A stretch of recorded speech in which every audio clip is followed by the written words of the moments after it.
Hi, I'm Kay Eck, and welcome to my podcast, Alive and Kicking, Stories of Waking Up.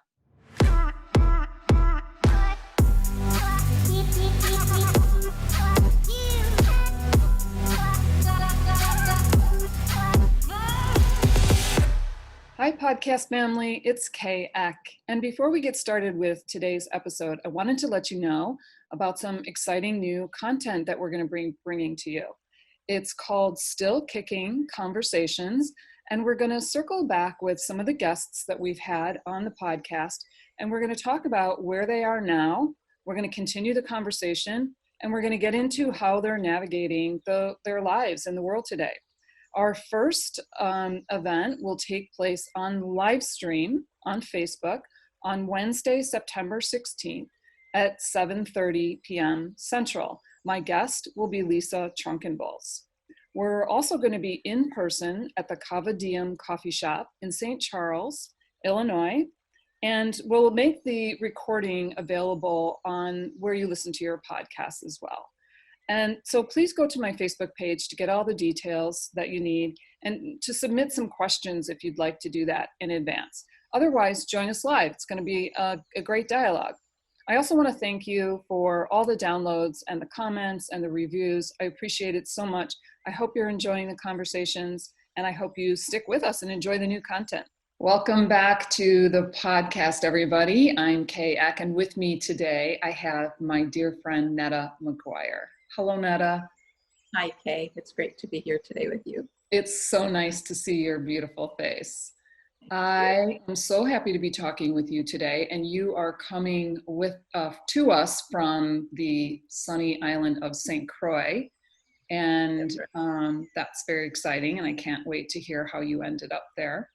And I just want to preface by saying that you and I have known each other for some years, and we have been on similar paths together, but I'm really looking forward to diving into a little bit about your story and your history. And one of the things that I feel so strongly from you is that I've always thought that you brought in the Mother Mary energy really strongly for me. And I think that Mother Mary, people think of Mother Mary as being loving and compassionate, as of course you are, but there is so much strength in her as well. But yesterday or the day before, I felt so much Queen of the Nile coming through when I was thinking about you. And that to me is like a perfect blend of who you are, like Queen of the Nile and Mother Mary. I love that. Yeah. Okay, so let's dive in. And I wanted to ask you about the circumstances and culture of your childhood. Okay. Well, I was born in Iran, in the capital city in Tehran, some years ago, about 56 years ago. And I was born into a modern, westernized kind of family. My grandmother and my great-grandmother on both sides practiced religion, but the family as a whole is very westernized. And the Iran that we know today really isn't the Iran that I grew up in. It was a very cosmopolitan city in Tehran. Women wore mini skirts in the 60s and 70s. So it was very different growing up there. And my family, although we not practiced, but although, we observed religious holidays, and in Iran, it's a really strong blend of culture and religion. So the Iranians pride themselves, which I think is funny in a way, about not being Arabs, the only non-Arabs in the Middle East, but they have a very, very rich culture of over 2,500 years of the Iranian culture and the Persian culture, basically. So I grew up with a lot of that. But in the meantime, my dad was in the Air Force, in the Iranian Air Force, an officer, and he got stationed in California when I was 4 years old. And so we moved to California for a couple of years. He pursued a master's degree in the 70s. My brother was born there. And so by the time I was 7 or 8, we had to return back because his, duty was finished there. And when I came back to Iran, think about a 4-year-old kind of coming back to a country that I didn't know anything about. I didn't know who my extended family were. And I didn't know how to speak the language, Farsi. So all I knew was English. And I remember distinctly how I was at my grandmother's house with all of our extended family, and everybody was talking in this language that I had no idea about. And it took me some time to learn Farsi. Luckily as a child, you learn things really quickly. But I was put into international schools and subsequently into an American school. So the American school was only for the American children who were, their parents were stationed in Tehran. Mm-hmm. And the only way you could go in was by special permission. And because my dad at that point, he was a pretty high-ranking officer, he worked on a project with the Americans in the Air Force, they allowed me to go in. And so it was, as I was thinking back, Kate, kind of thinking about what I'm going to say for this interview about my history, it made me kind of really go back in time and realize who I am today has a lot to do with, my childhood. Because when I was in the American school, I was a minority. And then, a minority in my own country in a subset, really. Mm-hmm. And it was hard melding in with the American children because, they didn't want to be there. They missed their homeland. They missed McDonald's, a lot of the things I remember. They would make fun of Iranians. And so I had to learn how to kind of fit into that society of my school and be flexible. And then when I left school, I was back into my Iranian culture and my Iranian family. So it was like living in two worlds simultaneously. So I really learned flexibility and maybe the art of kind of not being seen very much. So,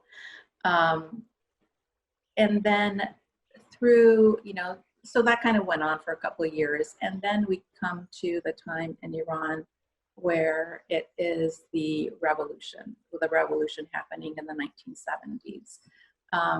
And with that, the American school closed down. I was in 9th grade at that point. And I didn't have a school to go to. And my parents decided to send me to America by myself. So they, when they were in America the first time that we were here, they had met a lovely American couple. She was a principal and he was retired. And so their children were grown and they agreed to take me in. Wow.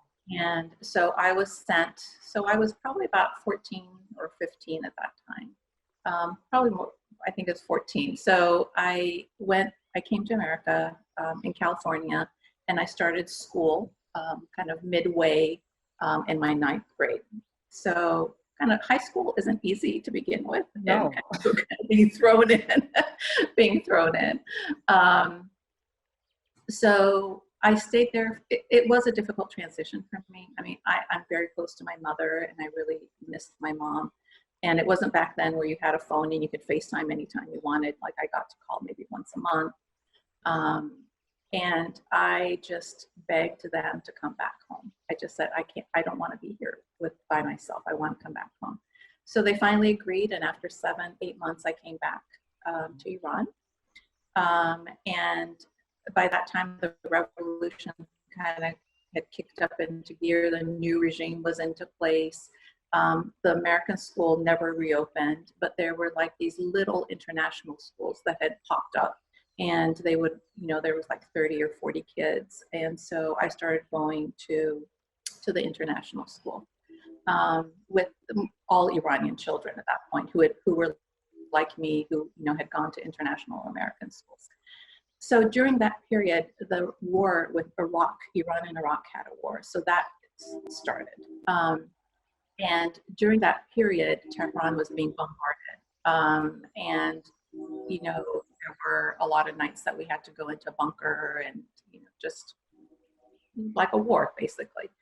And so my father, who is now out of the Air Force, said that, you know, you guys need to go somewhere safe. And he could not leave because of his rank. A lot of his colleagues were basically executed, and he was one of the few who was not executed, which is an interesting story in itself on how that happened. But he couldn't leave the country, but he said that I want you guys to go to safety. So I had an uncle in Scotland, and we moved to Scotland. So middle of 10th grade, here we go again. So my mom and my younger brother and I moved to Scotland, and we stayed there for a period of time. And when the war ended, you know, my dad said, do you guys want to come back home? And my mom said, yes, you know, we want to come back home. So we went back again. So now I'm in, you know, 11th grade. And then things started getting harder in Iran again. You know, the regime started cracking down. They started taking women's rights away. I remember, you know, the demonstrations that my mom and my aunts and everyone would go to. So that was a time when they're enforcing the hijab on you and, you know, kind of making you wear a scarf in those times. That kind of falls into what's happened with me afterwards and how I deal with the refugee issue kind of now. It really stems from a lot of things that I've been through my childhood. The international schools closed down once and for all, and I was now in 12th grade, and again, my Farsi, even though I can speak really well, it wasn't to a point where I could attend a Persian school. And so I had to get a tutor for the summer before I was, you know, I could pass an exam to go into the Persian school.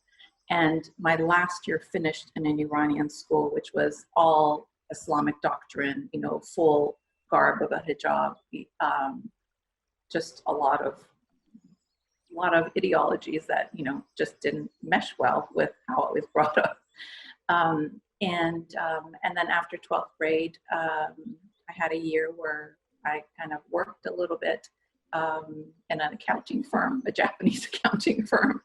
And then my parents sent me again alone to America to study abroad, basically to go to college. And I ended up in Virginia Beach.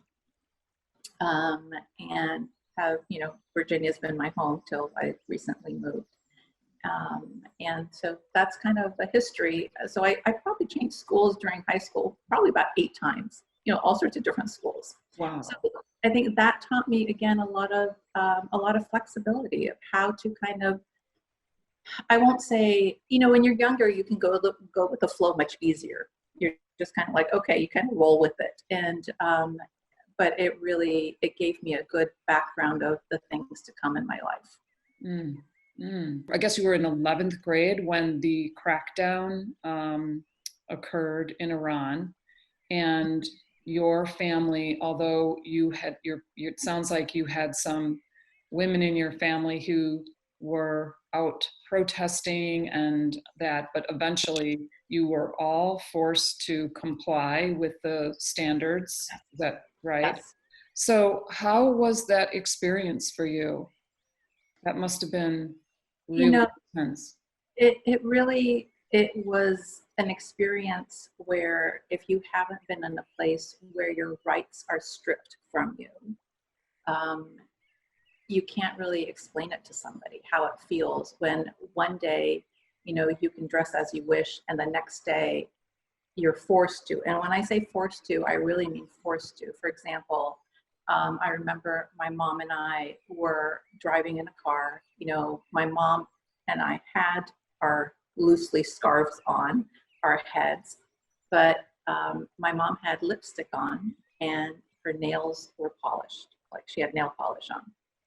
And at that point, and they still do, they have Range Rovers with what they call Revolutionary Guards. 2 men and 2 women at that point. I don't know what it's like now, but when it was a time I'm talking about, it was always 2 men and 2 women with Kalashnikovs, you know, big assault rifles, in their cars, and they would, kind of patrol the streets and stop you. And my mom got stopped, and they pulled her out of the car, and they took her into the Jeep, and she was in there for a period of time. And now usually what happens is they take you directly to prison. And some people never knew what happened to their loved ones. They never came out. But my mom was lucky. They told her she needs to they made her wipe off her lipstick and wipe off her nail polish and put her back into our car. So those things were not unusual at all during the time of the height of the revolution. Those things happened all the time. Wow. I remember going to a different city, the city of Mashhad, which is like it has a religious shrine, and people go over there for visitations. And I remember we were driving in the car with my parents and my grandmother, and there were people who were hung in the streets because of whatever the issue was. So there's just so many atrocities that have happened in that country. And today, things are a little bit more relaxed. Things are better. I mean, you see some of the younger Iranian girls who have learned to kind of walk really on the edge, to kind of bring out their fashion in a different way. But still, there, today I was reading about an NGO who helps young children in Iran, and for whatever reason, the government didn't like him, and the individuals who run the NGO were taken to prison. It's haphazard. Geez, so wow, that is just absolutely incredible and tragic. You're right. It would be impossible for anybody to truly know what living like that was like. And I'm wondering, your parents were probably so focused on survival that, I'm not sure there's time left for anything else, but did they help you in any way to cope with everything that you had been through? Like, not really. It's funny because it was at my parents in March. They live in Virginia Beach. I was there with them, and I started asking them questions. I said, when you sent me to America the first time, and when you decided that I'm going to go to college in America, did you like have any concerns? Did you think about it? Did you debate about it? What? And they're like, no, we just knew we had to get you to safety. We just knew that you had to get there. And it was no question in our mind. I mean, the first time when I was in 9th grade and I said I went alone to the American friends that I stayed with for a while, there were no flights out of Iran. Again, because my dad knew was in the Air Force and knew people, I was put on a cargo plane. And so I left on a cargo plane. Oh my gosh. So yeah. how do you think that a childhood filled with this kind of trauma and insecurity really affected you, other than, kind of the ability to vanish and blend in? Yeah. Well, I think the safety and security have been a common theme in my life. I'm a tourist, first of all. So I look for, are you a tourist too? Yeah. I look for safety and security all the time. Where's my blankie? Yeah. So I think this kind of exasperated it. Kind of looking for safety, looking to do things right, looking for perfection, looking to be perfect. The culture in itself, and kind of again how I was brought up, and most Iranians, I love my culture, but there's some things that I wish I could change. They strive for being the best in everything. Your children are always going to be doctors or lawyers or, CEOs, or, they're always going to be the best. That's what you want for your children. And so that was also drilled into me. Yeah. So that, with the fact of insecurity, all through my life, I feel like I've been on this path of, I have to be perfect. I have to succeed at everything I do. I have to be the best at everything I do. Failure is not an option here. I think that comes from that survival mode. Yeah. Do you think that comes from the fact that you were, privileged and lucky to be alive, and that shouldn't be wasted, and that this is the expression of not wasting it is achievement. It may be. It really may be. And I feel like, the path that my life has taken in terms of my career, there's something deep set in me, that divine in me, my soul, that knows even with all of that, whatever I do, it has to be in service. Mm. And that's kind of, I think even when I was a child, I felt that, right? When I was 10 years old, I remember clearly telling my dad to take me. There was one bookstore that had English books. There was just one bookstore in there. So I'm like, can we go to that bookstore? And in that bookstore, what I picked up was a book of yoga. It's like nobody in my family did yoga. I don't even know. I didn't even know about yoga. But I picked up a book of yoga, and I would do yoga in my room every day at 10 years of age with that book. Wow. You know what? That is not the first time I have heard a similar story of a really young person finding a book on yoga and starting to like it taking with them. Yeah. And I just what do you think is behind that? I'm saying it's like something in my past life. Yeah. Something in my past life. I do have an affinity to India, but and then following that book, I became really, really interested in reincarnation, death and dying. Like, I've never been afraid of death. I've never been afraid of talking about it. And ETs. Like those were what my books were all about between the ages of probably 10 and 15.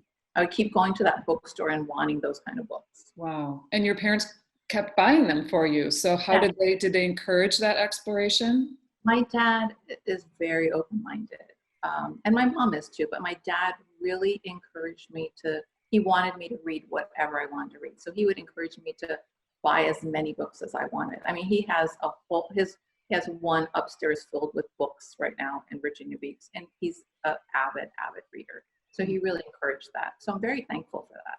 Yeah. So that's an interesting blend, because you're receiving sort of a very classic American education, even when you were living in your own home country. And of course you pursued, I'm not sure what your degree was in, but you pursued kind of a traditional career track as well. How did you blend some of the Eastern philosophy and some of the other things that you were being exposed to into your life? Was it obvious, or was it hidden, or?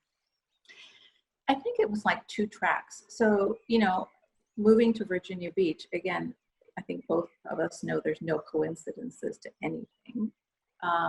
The Edgar Cayce headquarters are in Virginia Beach. Oh. Association for Enlightenment, right? Research and Enlightenment, ARE. And I remember kind of when I found out, I didn't know who Edgar Cayce was, but when I found out there was something spiritual in Virginia Beach, I said, I need to go check this place out. And so when I went and I realized what it was, so now I'm 19 years old. Like Edgar Cayce became my person for a couple of years. Like, I would go there, I would read the books, and he's an incredible man. Yeah. He was an incredible man. And I'm still part of that association. I still have a membership to that because I find value in it. I went to like their study groups when I lived in Northern Virginia. So to answer your question, I think it was really two tracks. I don't think I had blended anything yet. Consciously. I would say I hadn't blended anything consciously. I got my degree in laboratory sciences, so a health kind of field. As I was kind of still pursuing like the spiritual path. And I wasn't in the laboratory services very long. I went back for a master's degree in health administration. And so I became a hospital administrator, and for, I don't know, 15 years, I was a hospital administrator. And I think, I became too busy with the doing of life. I was a wife, I had small children, so I was a mother, and that a lot of those things went to wayside for a period of time. Yeah. So it wasn't really pursued. It wasn't pursued. It might have been in the background somehow, in ways where I felt something was missing, because my husband, he's not a practicing Catholic, but he comes from a Catholic family. Mm-hmm. His parents were practicing Catholics. And I felt like something was missing. So I went to the Episcopalian church that was close to our home. And I went there a couple of times, and I decided to become baptized. And so I became baptized as an Episcopalian. Okay. I knew the religion I grew up with, Islam, really wasn't what I wanted to do. Even though I had looked into it again when I was in Iran, my dad's uncle was actually a Sufi master. Mm. And it's interesting because, again, as I look back, he saw something in me because he gave me a very special book when I was young, and he never gives that. My dad said he never gives that to anybody. So there was something still kind of brewing. I baptized my first child as an Episcopalian, and I went to church for probably about a year, and then I'm like, this doesn't feel right. This just doesn't feel right. So I stopped going to church. So something was missing. I knew I needed something, but it wasn't the right blend of whatever I needed.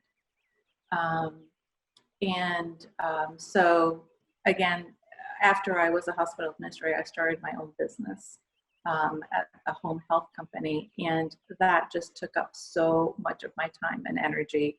Again, I had my second child, and she was young at that point. So still a lot of those things kind of went to the wayside. Yeah, it's like when you have young children, your only prayer is like, God help me, exactly. That's the extent of it. Exactly. So, I surrounded myself with really strong, I will say, strong women of faith, whatever their faith might have been. Majority were Christians during the period where I had my careers. And I think that kept me balanced. But it really probably was, I sold my business in 2014. Mm. And so I was finally with time. I found myself with time. My kids had grown up, and that's when things started rolling fast again for me. Mm. So I started delving back into it. Like I said, I was going to the ARE study groups for a while. But I just felt like there's this path that's within me that I have to find. It wasn't like out there anymore. I just knew it wasn't out there. Yeah. And this, from 2014 to 2019, there was a succession of traveling that I did that I think brought everything together for me to where I am today. I feel like that happened to me as well. Did it? Yeah, I think so. How did that happen for you? What did that look like? So it was about 2015 where the refugee crisis in Greece started. Mm-hmm. And so this is where I was talking about kind of where my childhood kind of melts into, this period that I'm talking about.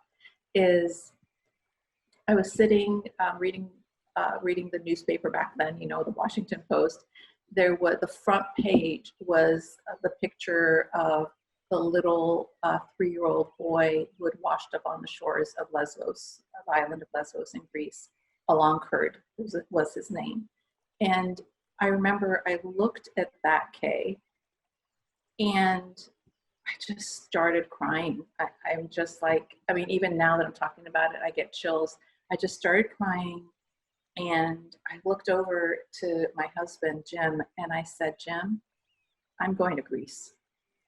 And like nothing like that had ever happened before to me. Like, I'm a planner, you know, I plan, I plan everything. You're moved by the spirit. That's right. And my husband, like, very easygoing, and he's like, okay, what are you going to Greece for? And I'm like, I don't know, but I'm going. And I was gone in 2 weeks. Wow. I was gone in 2 weeks. I bought my ticket. I had found a site on Facebook where there were other individual volunteers who were going to Greece from all over the world to help this refugee crisis.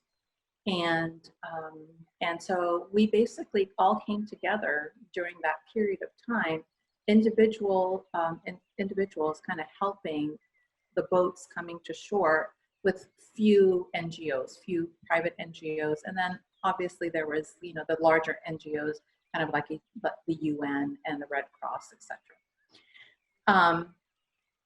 And I, you know, knowing Farsi, a lot of the, you know, the number one refugees that were coming through were Syrian, because what was happening in Syria, what is happening in Syria.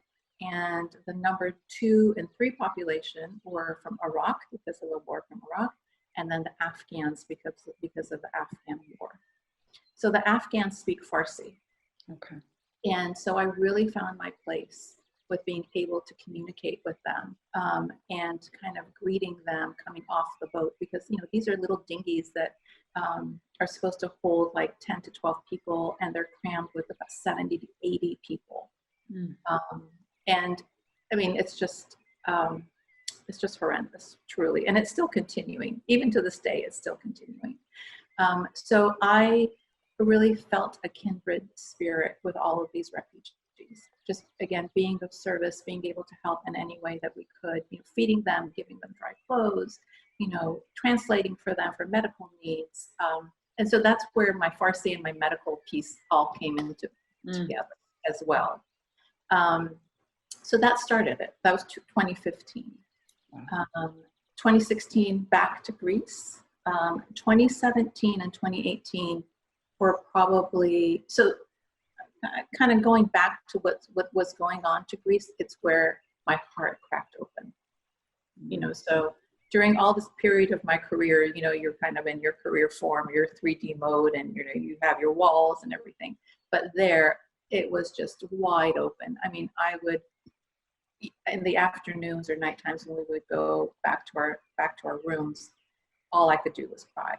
I remember when I left Greece and I was in the Athens airport, I could understand what PTSD was, because I was looking around at these people thinking, how can you guys go on with your lives where all these people are in such distress? I mean, and when I came back, I had about 2 months of severe depression trying to get through everything that was happening emotionally with me. So in 2017, one of the individuals that I volunteered with in Greece, she was going to India, and she's been going to India, to Rishikesh, for a couple of years. And there's a school there that she volunteered with. And so she put together a group to go to Rishikesh and spend some time volunteering at the school and just kind of seeing Rishikesh. And so being in India with those beautiful children was another heart-opening moment, heart-opening period of life. And India, as you know, you've been to Rishikesh, right? I have not, no. But you've been to India? I haven't, no. Oh, okay. I thought for some reason I had seen that. But it's just, the soul of that country and the soul of the people, it's just so beautiful. They have, you know, they live in poverty, but every night they come out together in community and give thanks to the divine river, to, you know, the Ganges River. And there's these elaborate ceremonies of light that they do for the river all over India at, you know, at sunset. So can you imagine all of this country together, they're praying and thanking the water. And afterwards there's like celebration and dancing, and, you know, it's just that's so beautiful. There were so many beautiful things about India. So that was another part of kind of opening up spiritually. And Can I ask you about that point with when you were sitting at the table reading the paper with your husband, and you made a decision, that was a crossroads for you. How did you have the courage to say yes to that? Because that's not an easy thing to do. You must have known that was not going to be an easy thing to do. How did you find the courage to do that? Kay, there was no question or no doubt that this had to happen. It was very clear. Probably one of the clearest points of my life, really. And where do you think that message was coming from? It was definitely coming from way up above. It wasn't coming from my human self. It really wasn't. There was a need. Maybe I didn't even think there was I don't even know that there was a need, but I just saw this child, and I'm very in tune with children. I'm very in tune with children. Like if I see a child in distress, it's heartbreaking to me. So, like most people, obviously, you see a child in distress, you want to help them. But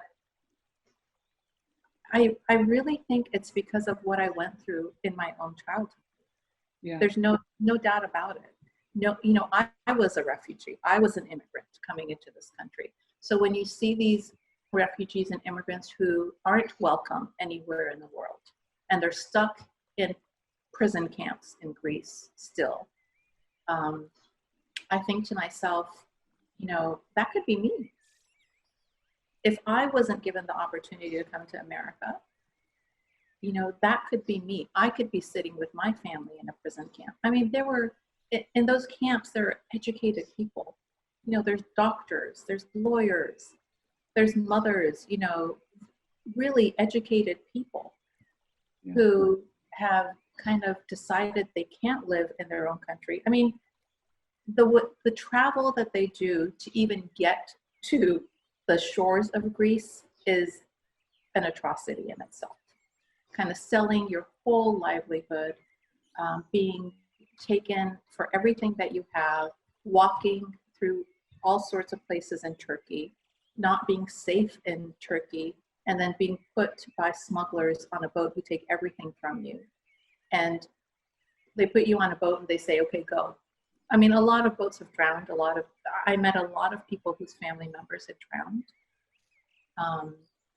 And again, I think because knowing the language and them being able to relay their stories to me firsthand is what really drives me to kind of continue to help these people. Yeah. So obviously you have a calling that cannot be ignored. Yeah. It won't be ignored. Right. And on the other hand, you have this holy inspiration and a life to live. How do you manage both? I guess you've been managing two things all your life, but how do you do that? I think I know I am blessed. I am blessed because one, I have a family who allows me the freedom to do that, right? Not that I need the permission, but it's nice to have the support of your family who says, if this is what you feel like you need to do, go do it. Yeah. My parents were very, very nervous to begin with, kind of allowing me to go to such places because it can be dangerous. But I have, like I said, I have a husband who's pretty easygoing and who's very supportive in what I do. And my children are like, okay, mom, go live your life. The kids are like, go live it. And then because of, my career, I still work. I do consulting. I'm a gerontologist, so I help families, but it's not something that I now have to do all the time. So I can kind of say, okay, I'm going to put it aside for a while and go do my work, my real work, my calling, basically. So I'm blessed in that way that I can meld those two things together. Just yesterday, I was contacted by a group an NGO who is on another island in Lesbos, and somebody knew me from the past work that I've done, and they need remote translators. So with technology, you can do a lot of things right now remotely.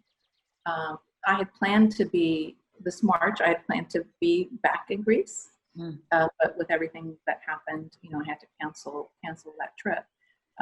So I don't see it as something that's one and done. So if it's going to be done remotely, it's going to be done remotely. So I can, I can meld it in all sorts of different ways. When I lived in Northern Virginia, there was a large group of Afghan refugees that had come. Their husbands, the females, the husbands were the translators for the military in Afghanistan. So they were given special visas to come to America during that period. Yeah. And so the women had a hard time acclimating to America. Most of them did not know English. Their children didn't know English. So I worked through Catholic Charities to kind of help the women and kind of have women's groups and kind of help them with the culture, etc. So if it's your calling, you'll find ways, right? Yeah. So I want to talk a little bit about your work in gerontology and also your work with death, because I've been feeling that we need to have those conversations right now, because I feel like there's such a desperate desire to avoid death and also to avoid talking about it. So how did your life take you into these areas? So after I left my job as a hospital administrator, well, I hadn't left my job yet. I was still working in the hospital. My dad, he's like a serial entrepreneur ever since even when we were in Iran and then he came to America, he was kind of doing different things. So he was about 64 years old, I think, around then. And he said, I want to do another business. And I've been looking into senior care. And I feel as I'm getting older, I want to know that there's some good options out there. And he had looked at a couple of franchises and he said, with your background, just kind of ask the right questions or tell me the right questions to ask. So he went on this journey, and as I started getting, kind of helping him on the side, never thinking that I would kind of do it with him, that again was another aha moment where, we were sitting in an airport after a visit to a corporate office of a franchise. I said, Dad, how do you feel if we did this together? And he looked at me and he's like, you'd leave your job? Because, I had a very nice, cushy job as an administrator. And I'm like, yeah, I think so. So I left my job and we started this business together. Wow. And the business went on for 14 years, and it really became the most successful franchise in the system of that franchise system. Wow. And there was over 500 franchises at that point. Wow. And so we sold it because it had gotten to a point, Kate. I mean, I loved what I did. I really did love what I do. And that's the period where I went for another degree to become a gerontologist. You could feel your impact. When I was a hospital administrator, I knew I was in service to people, but the bureaucracy was so high that I couldn't feel it anymore. And I could see myself getting more dissatisfied, which is probably why I looked into doing something with my dad. I couldn't feel why I had gotten into healthcare anymore. Mm-hmm. And so through the home care business, I could really feel the impact immediately again. I was talking to the clients, I was talking to the families. I could see how our caregivers were impacting people on a daily basis. So it really made me feel really good. And the caregivers were really, they're very special people to be able to kind of go into an older adult's home and kind of take care of them on a daily basis. That takes a lot of energy. Really, to be a caregiver, you have to be a special person. Yeah. But my dad kind of retired, took a back seat, and I ran the business the last 4 years by myself with a lot of office help, obviously. But I felt like I had 300 caregivers at that point. And I felt again like I was losing that touch. You know, it had become like a machine and a business again. And that's when I knew once more that, okay, this isn't working for me. It's not working for me on an emotional, mental, spiritual level anymore. And so we sold the business. I was lucky enough to kind of continue consulting for home care businesses. And then I went and got certified to become an end-of-life doula, because again, not being afraid when I was young to talk about death and wanting to know about death, it kind of felt like it had come full circle for me one more time. And so that's kind of how I came into doing that. That's amazing. I mean, that's just such an incredible story. But I would love for you to talk just a little bit before we move on to the lightning round about the Death Cafe that you're hosting. Yes, sure. I would love to do that. So as you said very wisely, you know, people, especially in the American culture, don't like to talk about aging, and they even like to talk about death even less, right? It's like it's such a taboo, don't talk about it, and then it won't come for you. Yeah. We can avoid it. That's right. I don't see you. I know, it's so funny. But I feel like if we talk about death, you're so much more prepared to live life fully, right? Yeah. It's through talking about death, or, you know, contemplating about someone's death that you loved, that you really can kind of see, what is it that you want? What is it that you want for your own life? How do you want to live that quality of life versus maybe, you know, at end of life, where our medical institutions are really pushing for quantity versus the quality, right? Prolonging life to whatever measure. Yeah. And, you know, for whoever may listen to this, if you have not read the book Being Mortal by Atwal Wandi, who is a physician, he writes so eloquently about the medical institution. His father was a physician, he's a physician, and his father's going through some very, you know, hard medical issues. And two physicians have never talked about these things. So he's kind of talking about, how do you make this decision? So I just feel like the more we can talk about it and make it less taboo, the more freeing it is for people. Yeah. And so the Death Cafe is not something that I came up with. It's an international thing. It started in the UK. By a gentleman who was inspired by someone in Switzerland a couple years before. So he was going through something with his mother, and he and his mother decided to they opened up their home with coffee and tea. In England, of course, you have to have tea. And started talking just about death. There's no agenda.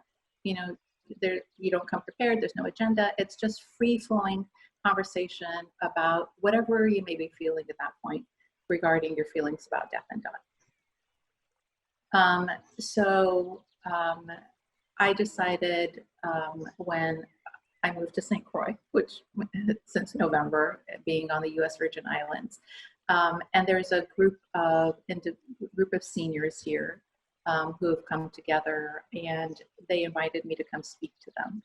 And I spoke to them about, you know, aging and death and dying, etc. And at the end, I kind of talked about death cafes, and they got really excited. I was so happy, you know. I was like, whoa, people were excited to talk about death.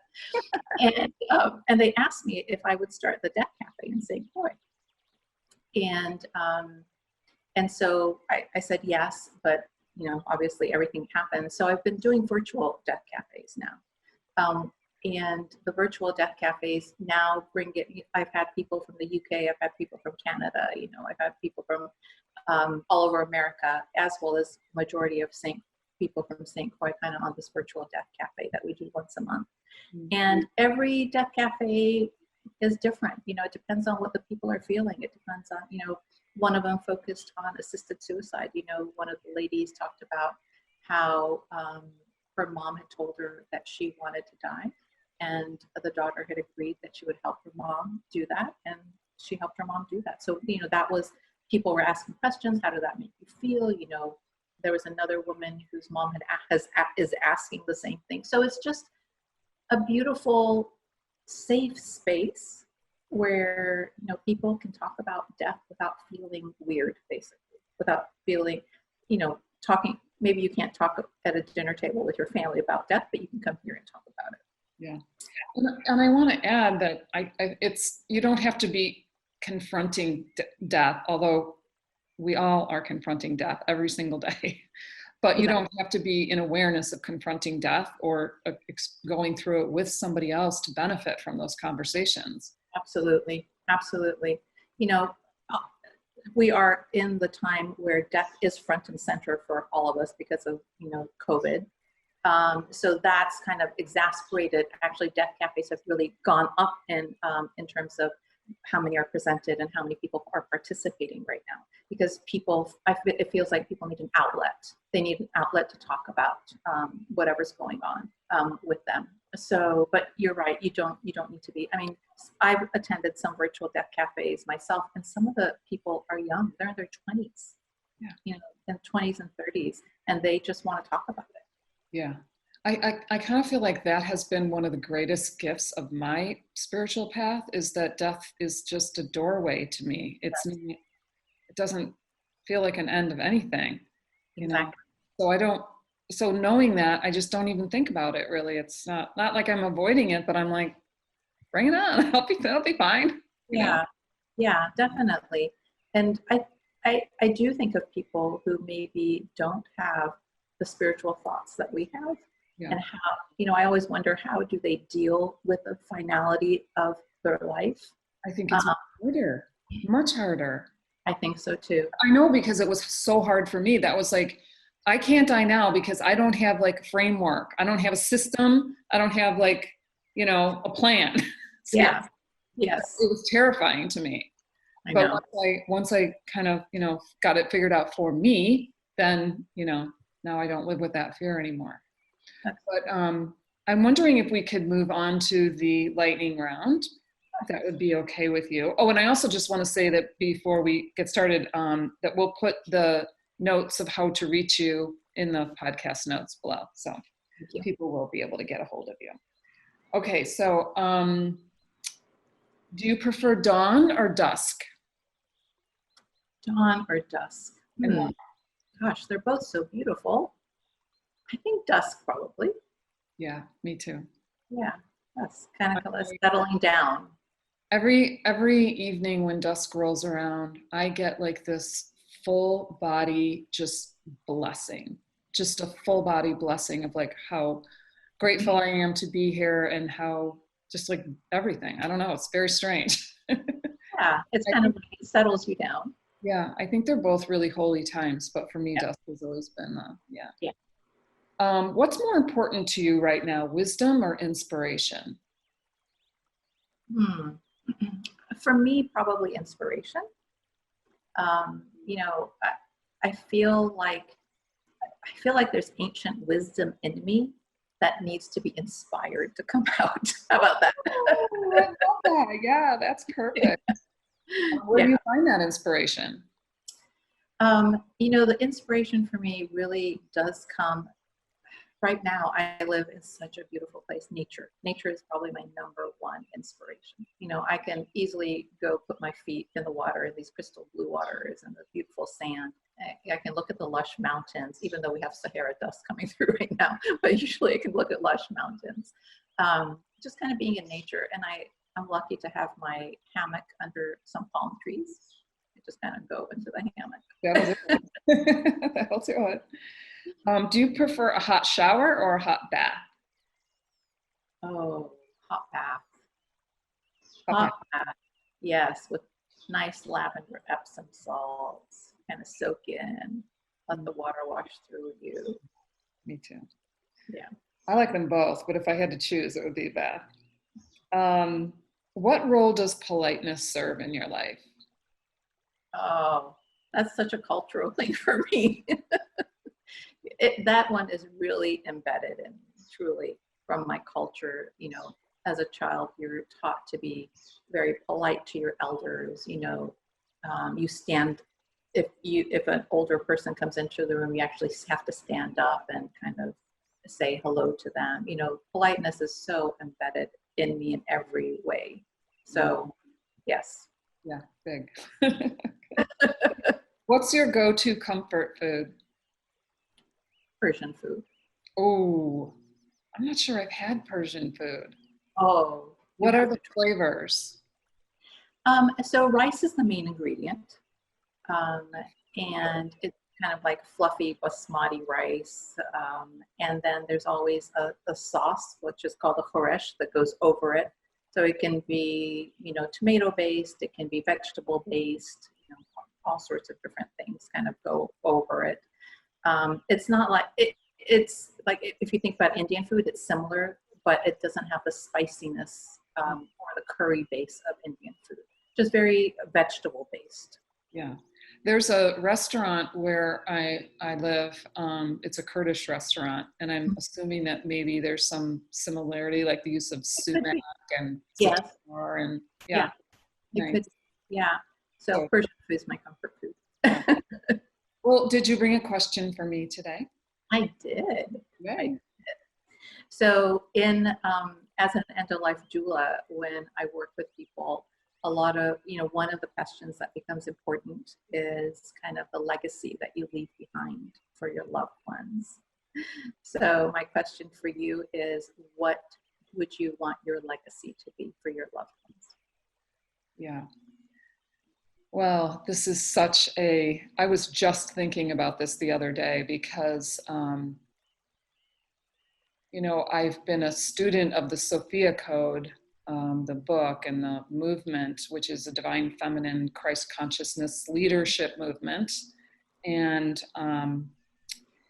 they talk about that you are, we're all preparing to be ascended masters. We're all on the path of ascended mastery. And that one of the things that needs to occur is that you must leave a legacy of love. And